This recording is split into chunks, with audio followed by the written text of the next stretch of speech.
Well, thank you for joining today. I'm glad you got pulled away from the TV if that's typically your thing, because, there's kind of an important day going on here in our nation, but I appreciate you all joining us today.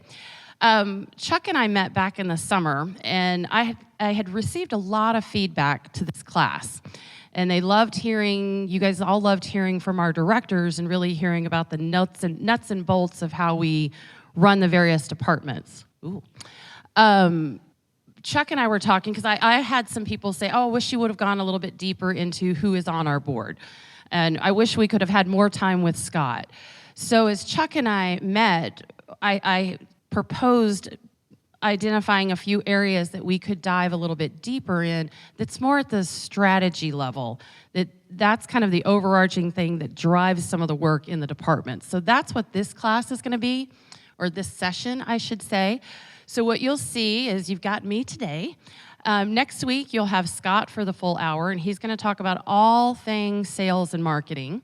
Then Donna and I will come the following week, and we're going to share what's happening in our field. So what are the trends in senior living across the nation? We go to a lot of conferences, and so we wanted to bring that information back. It'll help, it will, how do I want to say that? It will kind of give you an insight into some of the conversations we're even having at the board level. And so I thought that would be helpful. And then you're going to hear from Barbara Wood and her work at the Beatitudes Campus Foundation, which is a separate 501c3 from the campus.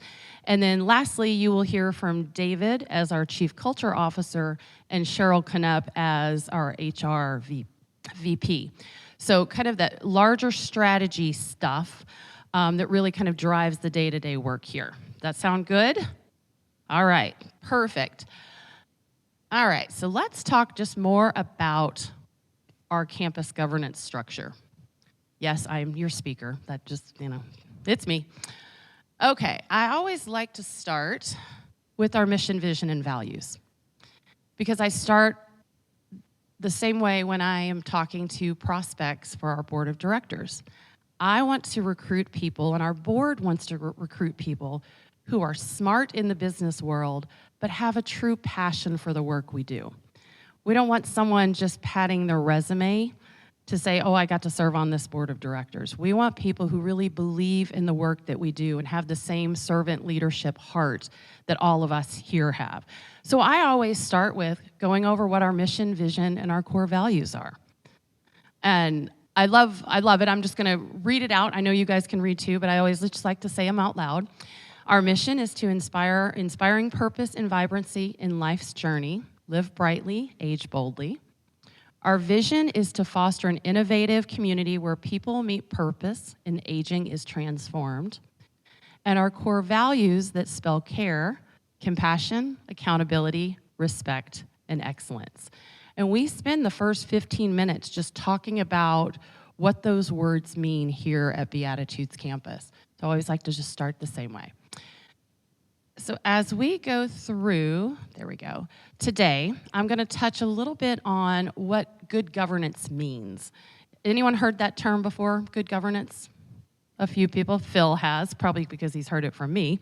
And then I'm going to introduce you to our board members via the screen. They're not here today.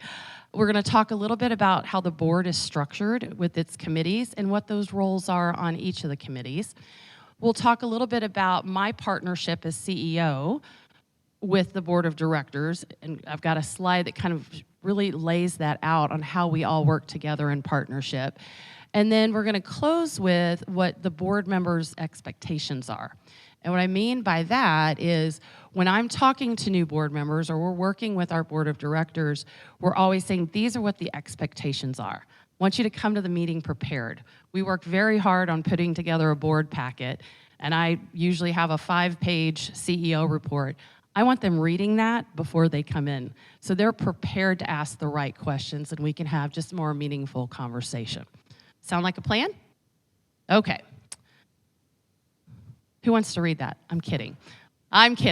So let me tell you a little bit about good governance, and I'll just do the bolded parts. But good governance it really means, what is their focus? The first one is to determine the mission and the purpose of the organization.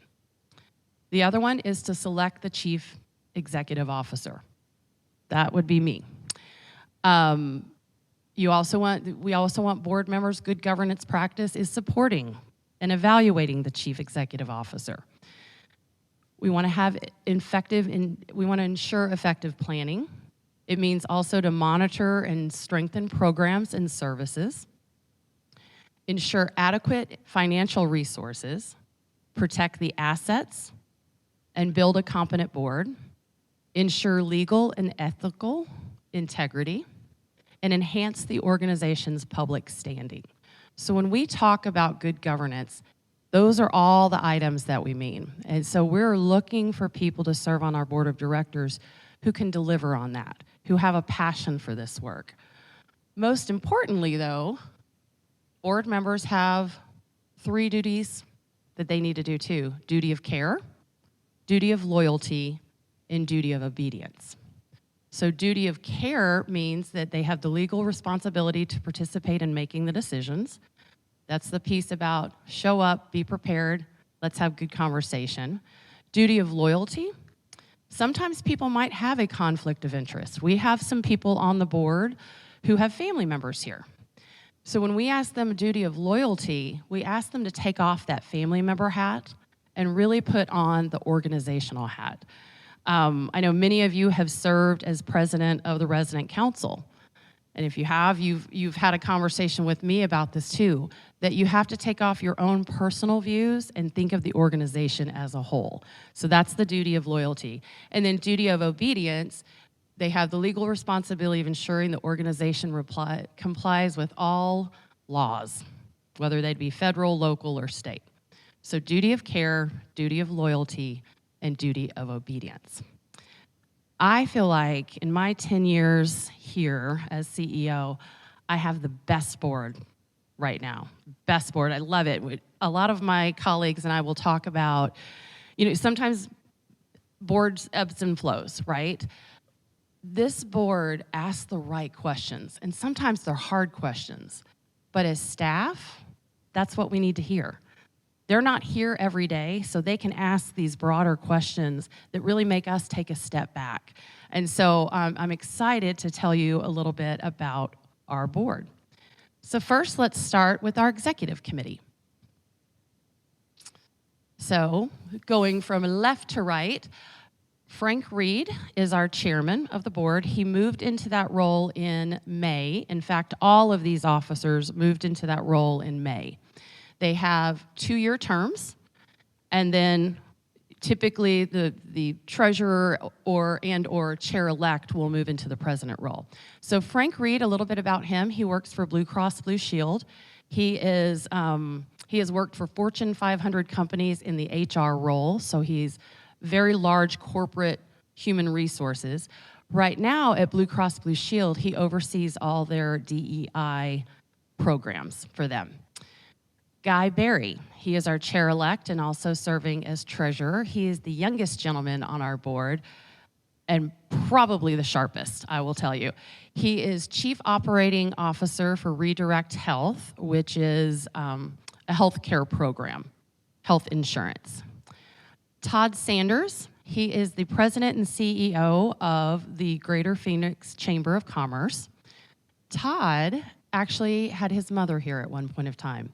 I met Todd when I served on the chamber board, and as I rolled off, we talked about him joining, and he was so moved by the campus being able to care for his mother in the last 2 years of her life. That's how he wanted to come back and give. He has been excellent. He's well connected. If I'm having a problem it was a couple of years ago, we were having a problem with Cox. I just picked up the phone, called Todd, and said, hey, can you introduce me to somebody high up at Cox, because we're just not getting any traction there. Within 2 minutes, I had an email from the person telling me who to call. So he is very well connected in the city and helps the campus quite a bit. And then Mike Bontrager, he is our past chairman, so he just rolled off in May and now will serve 2 years as former chairman. He is a contractor by trade. He's worked for the White's Company, he's worked for Adolf Peterson, and he's currently at Alston, which is I believe, a newer one in the last couple of years here. A long time supporter of Beatitudes Campus. He has been affiliated with this campus for about 22 years. And so he loved serving as the board chairman. So great guys. And then these are our members at large. So I'll say a little bit about each one of them. I know all of you know Melissa. Melissa and I both serve as ex officio members on the board, but we also have voice and vote. I typically don't vote, but we do have voice and vote. Each year, as you elect a new president, that person serves on our board of directors. And then you'll see Dusty Morgan. He is a retired contractor. He too has family members here. Catherine Scrivano, she is a financial planner. I met her through the chamber and also through the Athena group, and she was recommended to us through a past board member. As he was rolling off, we were trying to look for more financial strength on our board, and he suggested Catherine. Have any of you met Catherine? She occasionally comes to several events here. She'll pop in. Oh, Phil has met her. Okay. I know Melissa has met her too. Wonderful lady, very passionate about our work and especially our culture work that we're doing. Peggy Mullen. Peggy was my predecessor here, and we waited about 8 years until we recruited her to our board of directors. So she's sitting in a different seat, right? It's pretty funny. Sometimes she'll look at me and she's like, "Oh, I remember what it was like in your seat." And I'm like, "Yeah, one day I'll be in yours." That's the plan. Deep passion for this campus. She served here for 24 years and was the CEO for about 15 years. Then we have Bill Hicks. He is a lawyer.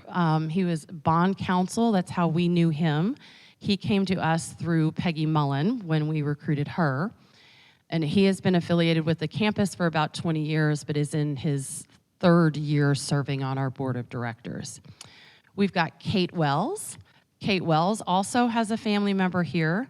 She is the president and CEO and founder, should say that too, the founder of the Children's Museum. Another person well connected into the city that helps us out tremendously. Our newest board member is Mike Brinkley. He came on in May. He's a land advisor, business development person, mostly works in the healthcare space, and has just a lot of knowledge from that level. And then our longest term board member is Herman Orcutt. He will actually term out in May. He has served 3 3-year terms. That's how our board works. And prior to that, he actually did another 9 years. He was the partner with our architects, and that's how he came to us many years ago, and just well connected. He also serves on Sun Health's board of directors. And so he keeps his conflict of interest separate, but he can give a lot of insight, and he will often suggest that their CEO come and talk to me about something, or I go and talk to their CEO. So it's very helpful when we're looking at strategies. We talked quite a bit during COVID, just sharing best practices and policies. So that's our board. Let me pause there to see if there's any questions or any clarity I can give.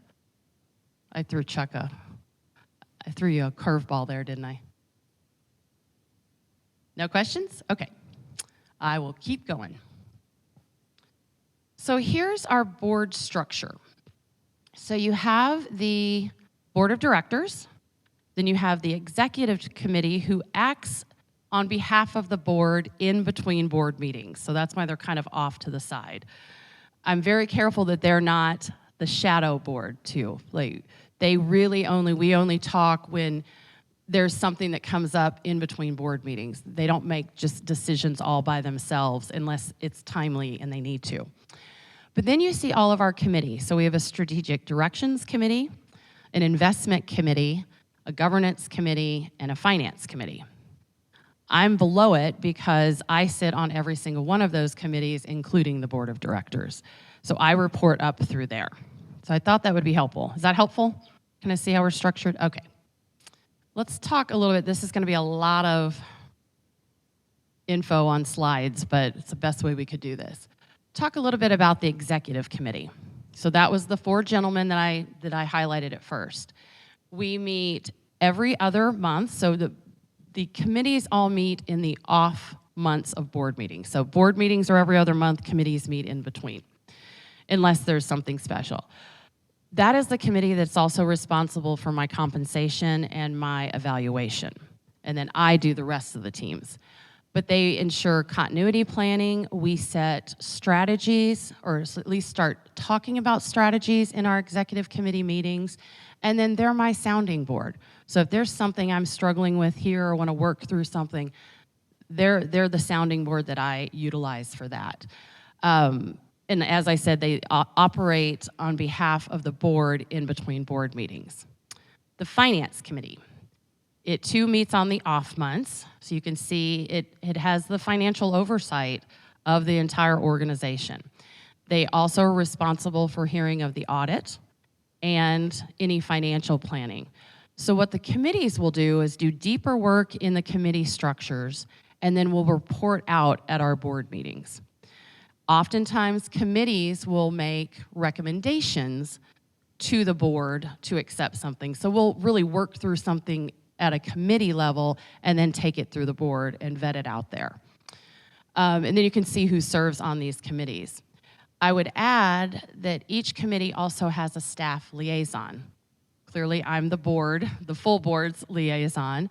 For the Finance Committee, it's Donna Taylor and I. Then, as we talk about the other ones, the Executive Committee, of course, is me. And here's Governance. I am also the staff liaison for the Governance Committee. So what the Governance Committee does is they focus on the evaluation of the board as a whole. They focus on the evaluation of how the board meetings are going. Are we setting aside enough time to have deeper conversations, or is it all just report outs? We don't want that. We want true conversations at our board meetings. They also nominate both the officers as well as bring forth any prospects for potential board members in the future. We also monitor all the things around the board self-assessment, and then my tie-in to the board self-assessment, which is my CEO self-assessment, and how I work together with the board. Sometimes we'll talk about new board orientation. That's one of the things that we just finished up doing at our meeting last month, is we're gonna revamp our entire new board member orientation. Just like you all have new resident orientation, we do the same with the board. And it can go anywhere from having to visit so many events here at the campus, to spending an hour and a half understanding our financials, to making sure that they have toured every single corner of this campus. So that's kind of when we bring someone on, we really want them to be fully ingrained in the committee, and that's how we focus in on that. Then the Investment Committee speaks for itself. We meet quarterly. This is the one committee that doesn't meet every other month. We meet quarterly after the close of the quarter and look at our investments. It looks at both the campus investments as well as the foundation investments. So this is a joint committee, and when Barbara speaks toward the end of this program or the session, you will hear a little bit more about how the foundation is structured and how they work together with the campus. And then our newest committee, that's been around for about 4 years now, is the Strategic Directions Committee. So if we're talking about trends in the field or looking at how we're doing against our strategic plan, that all happens at Strategic Directions.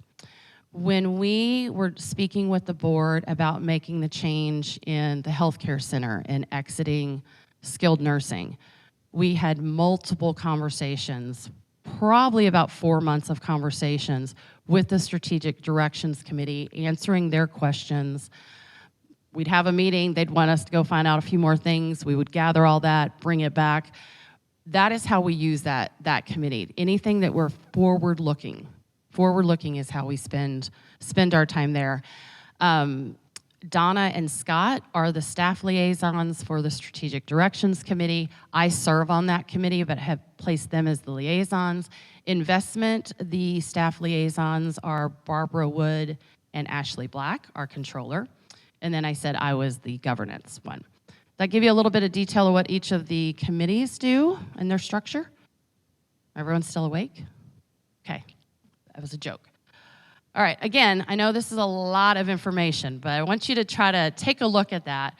This is a slide I love because a lot of times people will say, what's the difference of what the board does and what you do, Michelle? And so you'll often hear me say, the board does strategy and policy, I do management. But that can only happen if we work together. So I love this slide that comes from Board Source that really shows kind of what is the board's role, what do we work on together, and then what do they hold me accountable to? So you can see there from the board perspective, again, it's all high level things. So governance as a whole, looking at the board development, making sure that if there's specific information that the board needs, that they're asking the staff to come back and pull that together and educate them. We often take board members both to Leading Age and to the Ziegler Senior Living Strategy and Finance Conference. Those are the two that they really get a sense of what we do here in this business. We just got back from Leading Age, and Frank, our board chair, went to that one. Prior to that, we were at Ziegler, Donna and I were, and we took Mike Bontrager and Guy Berry, so our treasurer. And that's, I think, the second time they've attended that. But it's important for us to always set aside dollars to take the board members with us so they understand what our roles are like and what's happening in our field, because I can tell them things, but until they see it themselves, then that's the only way that they can grab onto that. But this just is a nice way of showing kind of the difference between the board will catch itself at a board meeting saying, oh, we're getting too far into operations or we're too far in the weeds, and they'll take the conversation back up. Something we typically say, not at our board meetings, but as my CEO friends and I, is sometimes we have to remind the board, eyes up, hands off. And that just means focus on strategy, not on day-to-day operations.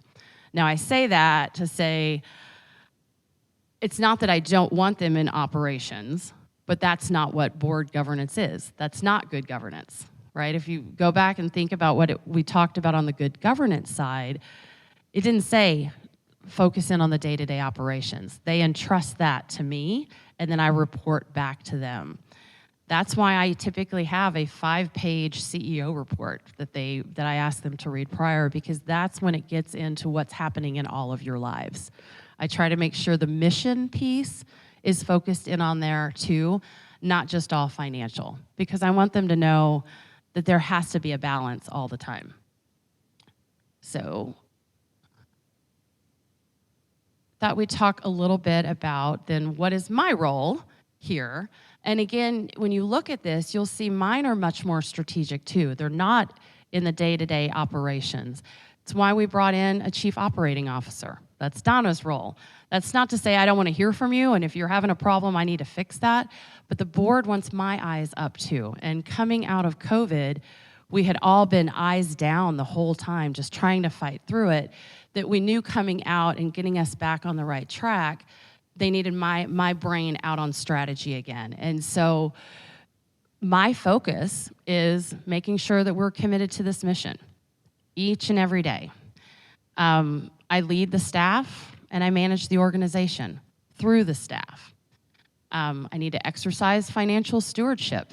You know, when we have to make quick financial decisions like we did a couple of years ago and make changes in dining when we closed Sunday, I know that it upset a lot of people. However, the board said, you got to fix it, and you got to fix it now. So sometimes we just have to move fast. I lead and manage the fundraising for the organization. Yes, Barbara Wood is our VP of fundraising, but I'm ultimately responsible for that as a nonprofit CEO. And then, of course, follow the highest ethical standards, making sure I'm constantly working with the board on planning and strategy, and then making sure that I'm the one and the team here, I should say the team here and I, are the ones implementing that. That's very important. I spend about probably 25 to 30% of my work is working with the board as a whole or committees or individual board members. That's where my attention needs to be. Another 25% is out in the broader community, either identifying future partners, identifying future business members and vendors for us, or potential board members. So that's where they want me. Develop our future leadership. So making sure that I'm working with HR and we're doing the right things around developing our next level of leadership here. We're not all gonna be here. I'm not gonna be here forever. So who is it that we are training up that can step into my role or step into any of our VP roles when we work with each of the directors? And then ensuring quality and effective programs, and then supporting the board. Thought that would just be a little helpful for that. Let's talk a bit about board recruitment. Let me have a quick drink of water. So you saw that the governance committee is ultimately responsible for the recruitment, but there's got to be a process to that. So how we typically go is we've got, you can see in that bottom bullet, we've got a running list of approximately 25 prospects that we are every month talking about. Is it time to approach this one? Or maybe someone had approached Mrs. Jones, and Mrs. Jones says, you know, I'm serving on a board right now, I'm gonna roll off, I term out in a year, please follow up with me then. So we're keeping this document updated, and also looking at where are the gaps that we need here for the board. But I thought it was very important that any prospects for the board don't meet me first. They need to meet their peers on the board of directors. So what they do is they originally, very first meeting, could be here, could be coffee at a Starbucks. They just meet with members of the governance committee or one of our members at large who might have a connection to that person. They're gonna talk first. They're gonna see, has a person served on a board before? Do they understand the role of a board versus managing an organization? What is their passion? Why are they interested in even having this conversation? And if they're all in agreement, then the next step is I invite them out to have coffee with me. And I usually do what I call a walk and talk. So I'll give a tour, but I'm also walking through the community because I'm looking for how do they interact with staff? How do they interact with each one of you? Because that will tell me a lot about a person. And then we sit down and I talk about the operations of the campus, how it works, what the current status is. So it's a ton of information they get in usually an hour and a half after already meeting with board members for an hour. Then we let it rest for about a week and we follow up with a Zoom call with either the board chair or the chair of governance and myself to ask any questions. If we believe then that the person has the passion, has the drive, has the skill set we need for the board, then we will take their name as a recommendation from the governance committee to the full board for approval.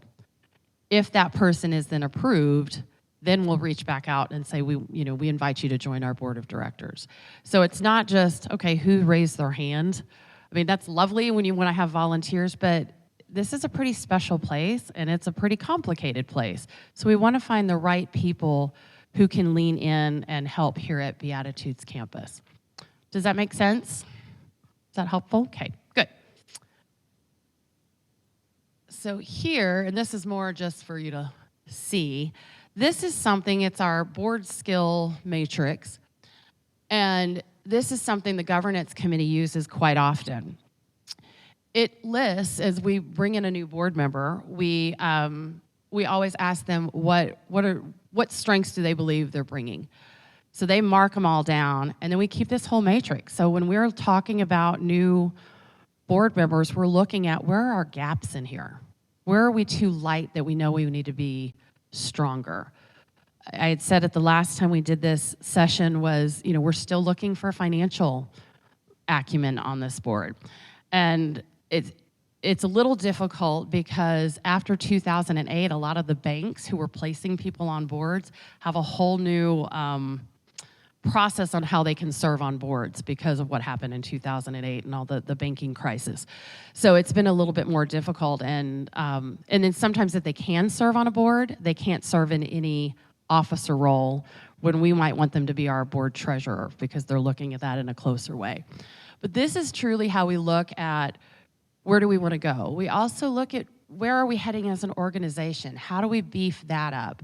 If we know that we're about to, I'm going to make something up, something big on advocacy, that the Beatitudes campus is going to be a leader in that, we would specifically then go and look for someone who has worked in the government and in an advocacy role, or someone who's got public relations. So we just kind of look at where we're heading as an organization and how best to recruit those people to our board.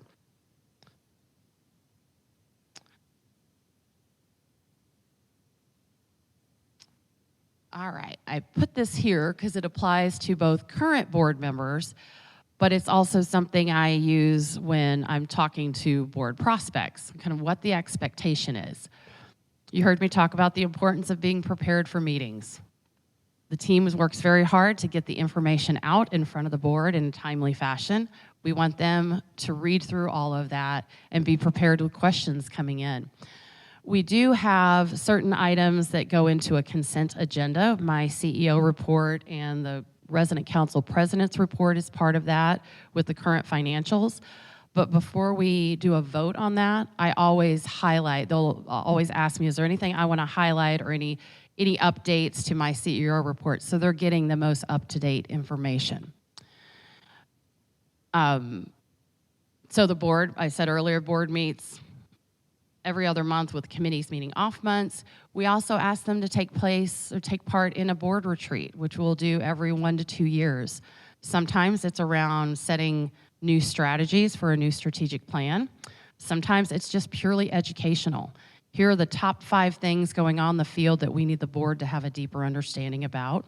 We usually take 2 days for this because it's also important for the board to have time together. And we really want to have thoughtful discussion around that, and sometimes a 2-hour board meeting where you're setting aside 45 minutes for conversation doesn't give you enough. And then we ask that they complete their own self-assessment as a board as a whole, and then how they think they are doing as a board member. And then, like I said, it's in conjunction with my CEO report, so we ask, or my CEO evaluation, because we ask them to fill that out. I fill out the exact same thing, right? So I'm doing a self-assessment of myself, and I am 100% transparent on that all the time. They'll sometimes look at me and go, "You were a little too hard there." And I said, "No, well, that's how I feel, so I'm going to put it in writing." And then the CEO compensation. I want to take a little time talking about this, because I often hear, "Oh, so-and-so heard that you make X amount, and how do they set that number?" So the CEO compensation is conducted every 3 years, and it's a true process. So we hire an outside organization who specializes in this, and they look at like organizations to the campus. So they're looking at organizations that are regionally, because you don't want me or the campus team being compared to people in New York City, right? So they're going to look at the region. They're going to look at what the total revenue of the campus is, and they're going to look at unit size. So how many residents, how many apartments and skilled nursing beds do you have? So they're taking a whole look at that. And then they get a scale on, okay, Michelle's at the 25%, she's at the 50, she's at the 75. And they look at it both on base salary as well as any incentive programs we get. So I wanted to be fully transparent on that. It's not that the board just sits there and goes, what does the CEO at Sun Health make? Let's pay Michelle that. It is a scientific process. There have been times that they're like, "Nope, you're right at the mark where we want you to be, so we're not going to adjust your salary," and I'm completely fine with that. But it's a process to it. And it's important that they're looking at like organizations of Beatitudes Campus. And then support the fundraising efforts of the campus. We ask them, my best friend Spam is calling right now, probably a political call. We ask them to support the campus in some way, and we want them to see the campus as one of their top 3 organizations they support. Any of you serve on a board where you had to give a certain amount? People have done that before. There are organizations out there that say any board member has to give $10,000 a year. We don't do that here, but we do ask that we're in their top 3, and whatever significant means to them. Sometimes it's just, okay, they're gonna come to Power of the Purse, buy a sponsorship, maybe buy a purse. That's supporting the campus. In times of larger fundraising needs, the board has absolutely stepped up with multi-year pledges, and we're grateful for that. But it is important that they are supporting the campus in the same way that we're asking staff in the community to support the campus, not just of time, but we want talent and treasure as well. And then I always ask them to either come to one of the holiday parties, so whether it's our employee holiday party, whether it's the New Year's Eve party, and any marketing events that we're doing. So I ask them to at least attend one so they can interact with all of you. Because again, if they're not engaged here, they're just reading words on a paper and they're not seeing the heart of the campus. And that's why I think it's so important that we ask them to do that. My time. So as I wrap up, here's kind of currently what the board is focused on now. Continued operational recovery. You know, we are still trying to get our occupancy back up. We have had some financial challenges, so working very closely. I have a lot of conversations about marketing and strategies moving forward. They're starting to go through the part one of the Greystone work. Greystone is the consulting arm that we are working with, who kind of did a fresh eyes for the campus. A little bit different than Morrison did, but kind of think of it behind the scenes too, of how are we structured, how do things look. They're starting to review that. We've had it now for about a month, and a couple of committees have already looked at that, and we're keeping the committees updated on the work that we're doing as part of their recommendations. Once part two comes out, which is the strategic pricing analysis that they're doing for us, we'll roll all of it out together to all of you. So that's my commitment there. And then redevelopment. Redevelopment has not gone away. It's just they want us focusing in on operations first. So when we do go to market to get bonds for the redevelopment, we're in a stronger place with that. And then you heard me allude a little bit more about new board member orientation, that we are revamping that process and excited for that work. Okay, now if everyone is still awake, which I hope you are, now it's time for questions and answers. Yes, sir. I'll walk over here. Just one thing before we get into the questions and answers. We have 3 microphones that'll be floating around the room. Please do not shout out a question. Wait till you get a microphone and hold the microphone up like this. If you hold it like this, it ain't gonna work unless you yell. So make sure you hold it right up to your mouth. Go. Michelle, what's the basis, excuse me, the basis for compensating the outside members of the board of directors?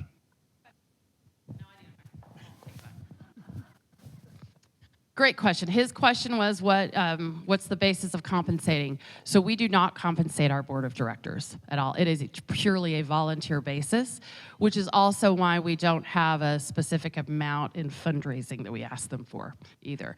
I will say that at Leading Age, I had our board chair go to a session that was talking about that. They are starting to talk more and more about that in the nonprofit field. We do have some people who do compensate their board members. They are typically the larger multi-sites and chains, but we don't compensate. Excellent question. Way in the back.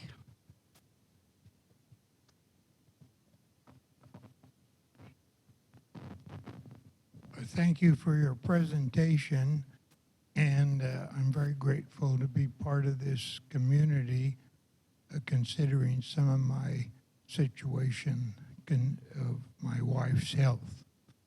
But I'm interested, I have met a lot of people here with outstanding talent, backgrounds, understanding, and I've never received any kind of questionnaire or inventory of members here. Do you ever consider the talent that's sitting around here and how they may help? Everyone hear that? Okay. That is something that comes up often. And Jim and I have had this conversation too, as well as Hobbs and I. I think we just need to find the right way to go about that. If someone wants to serve on the board, then we encourage them to go up, work through it with the resident council. But I'd love to talk to you more about how that could be structured that is still an advisory role as well. Does that help? Yeah. I don't know if we've ever done an inventory. I know when you all move in, you kind of put what your occupation is. I cannot think the last time we kind of ran that out of our system to kind of look at it in various ways. But happy to have that conversation on what that could look like.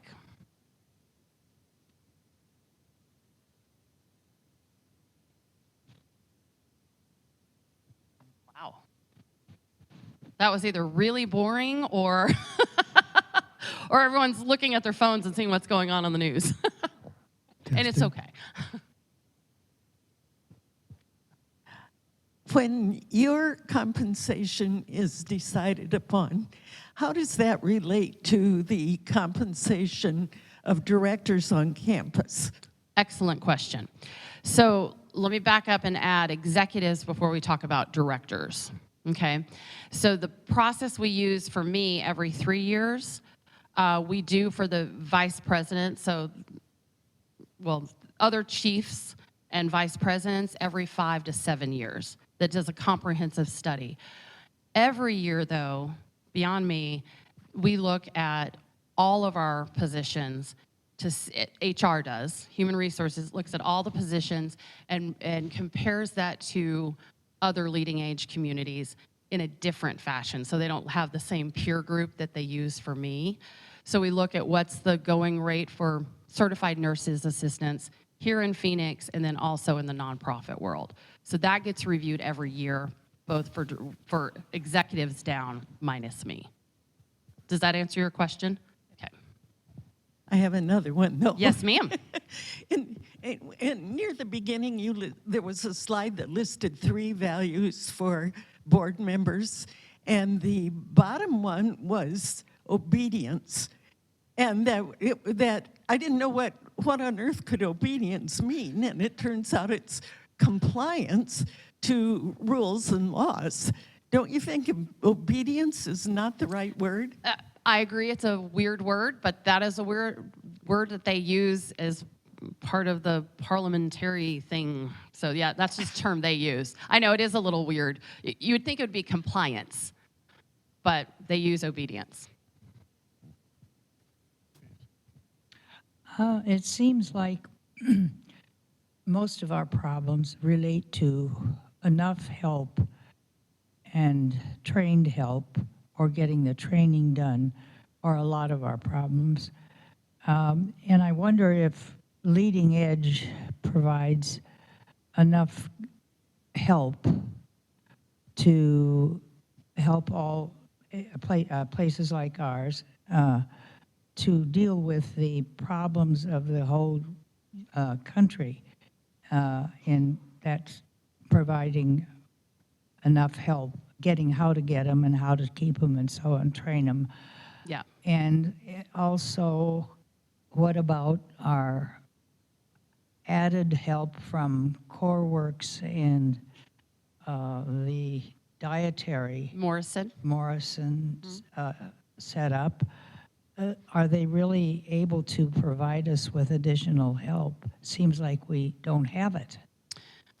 Okay, let me just clarify. So you're talking in workforce as a whole, just the workforce area and people wanting to come and work for places like us? I just want to make sure I answer your question correctly.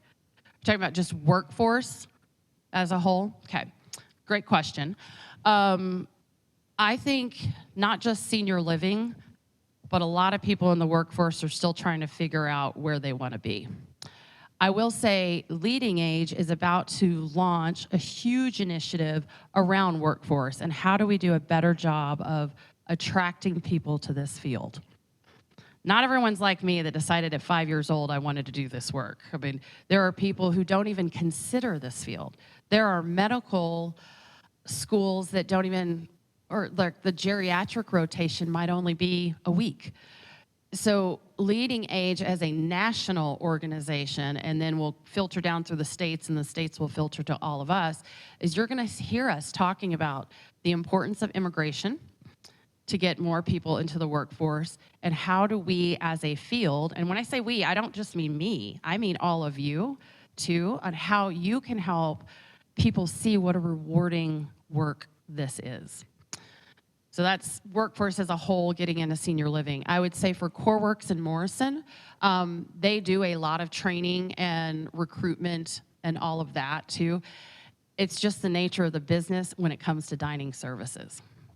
So we continue to work on that. That's why when you hear David Reagan and Cheryl Knupp talk about culture, our entire culture initiative is about helping staff and residents, but helping staff to understand their connection to this work and their connection to each of you.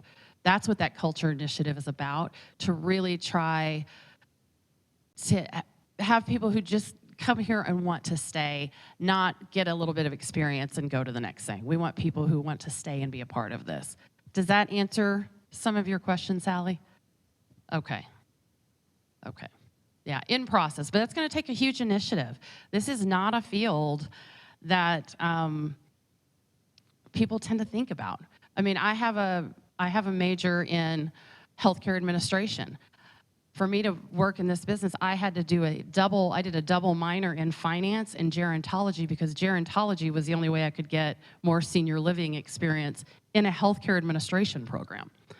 Now, you're starting to see that change a little bit, but that's just at management level and up. We're going to have to do some significant work in highlighting how special it is to work in communities like this versus working in a hospital. So, all right.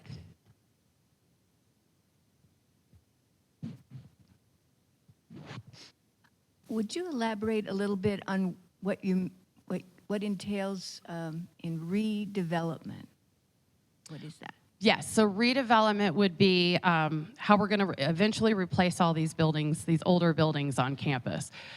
So for many years, we've been on this path to redevelopment. So for in 2008 is when we opened the Central Park apartments. Prior to that, that was all little garden homes. And so we've been on this path of redevelopment. The patio homes was a part of our redevelopment that happened in 2020. It's the only positive thing I feel like happened in 2020, but not the only. But redevelopment is, we've got another phase to do that we want to do of additional apartments, a new healthcare center. So that's what redevelopment is the longer plan around how we get there and the costs of that. Phil, you look like you want to say something. Well, it's just unfortunate that interest rates did what they did as a result of COVID and so forth. Because when interest rates were much lower, it was easier to get bonds. Yep. But understand that any redevelopment requires us to go out and get bonds. And At a good rate. we have to be able to repay the bonds and still develop the campus. So it's a big problem financially. Yeah, and construction costs don't help us. Other questions?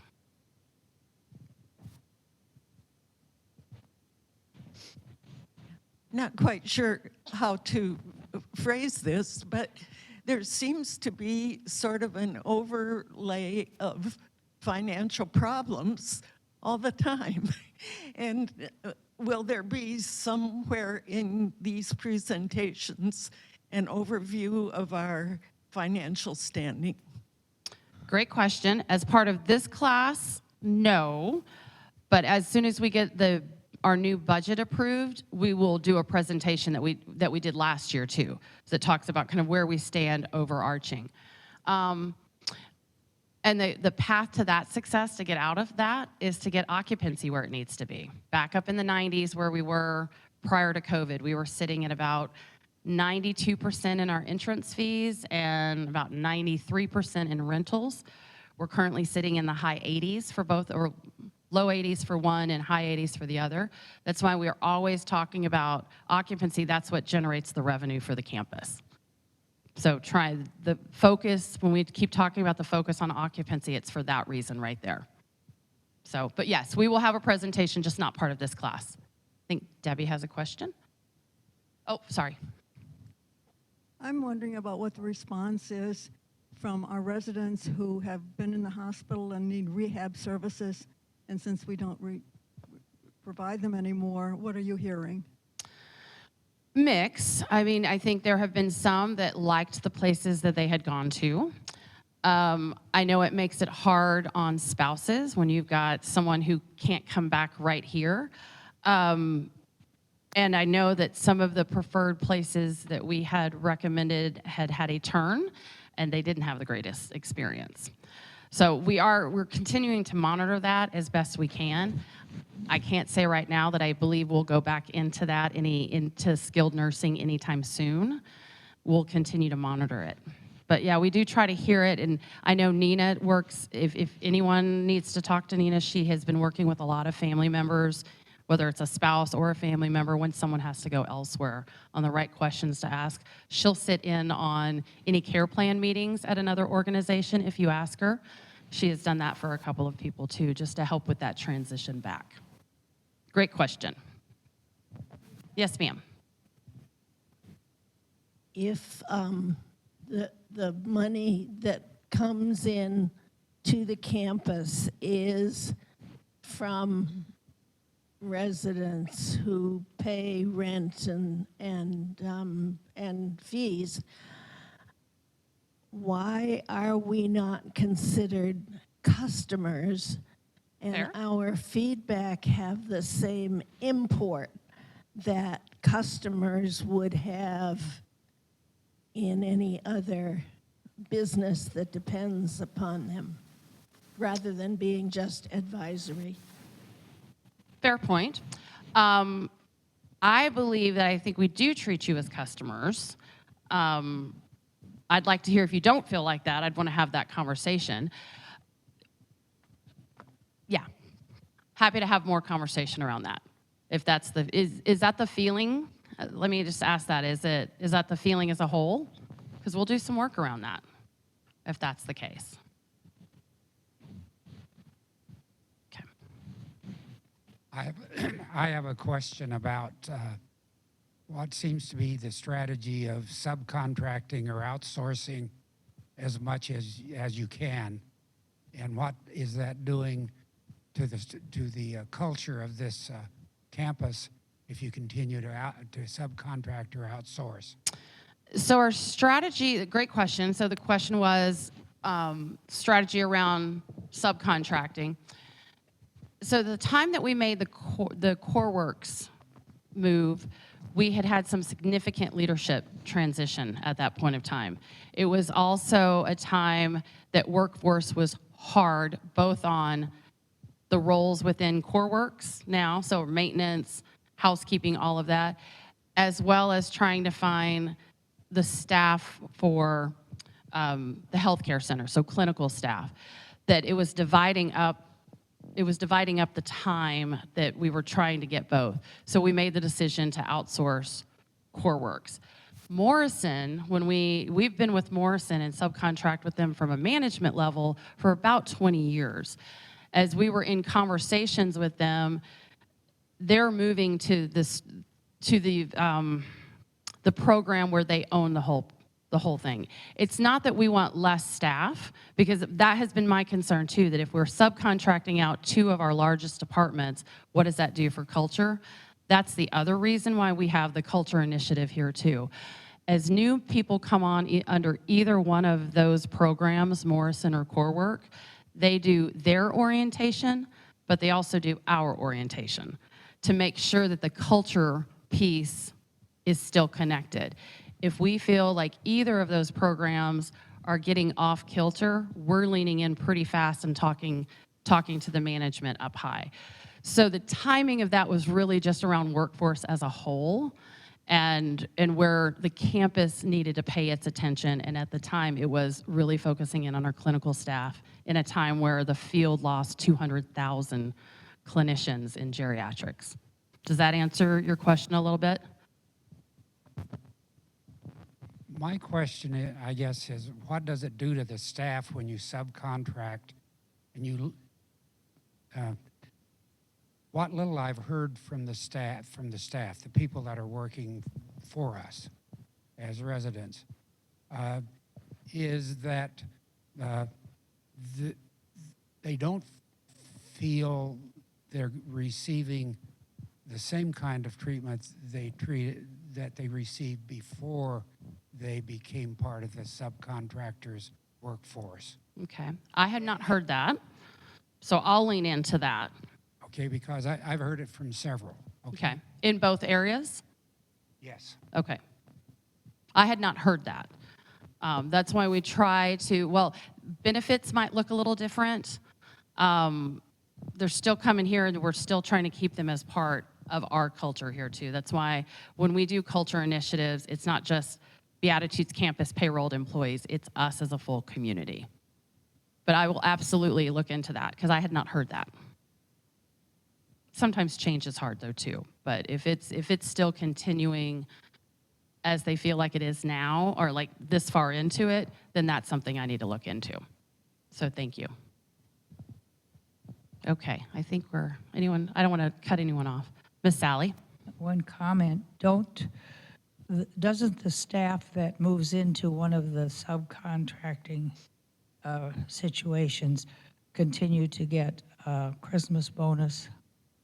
Absolutely, yep, they are all still here because they're all still serving you no matter where their paycheck comes from. So yes, they still participate in that too. So thank you. All right, Betty, let's let someone bring you over one. And I think this will probably need to be the last one because I don't want to keep you guys much longer. But thank you for the questions too. Years ago, we had a CEO. Betty? Yeah. Okay. Years ago, we had a CEO who did everything. Now we have so many layers. You, Donna, you know, all of them have pretty big salaries. I'm wondering why we have all these levels of management now. So I'm going to respectfully disagree on that because under Peggy, I have a very similar structure. Because at one point in time, we had a chief operating officer. We had a VP of health services, a VP of resident services, and a CFO. So the structure, while the titles may have changed, the structure is the same. So I wanted to just clarify that piece. And again, it was where the board, as we were coming out of COVID, the board wanted me focused on strategy and someone else delivering operational support to all the directors here. It's a fair question, but I just wanted to respectfully disagree that the structure is actually same number of people, just different titles and how we've divided it up. In fact, when we exited having a chief operations officer back in 2011, I believe, we split that role into two. So we actually added 2 people at that point of time. So we've gone back to an original structure that was closer in 2010. So hopefully that helps. Okay, you're welcome. All right, well, thank you all very much. I learned some things too, so I will be following up on some stuff, so thank you. And next up is Scott. He'll be here next week, and I'll turn it back over to you, Chuck.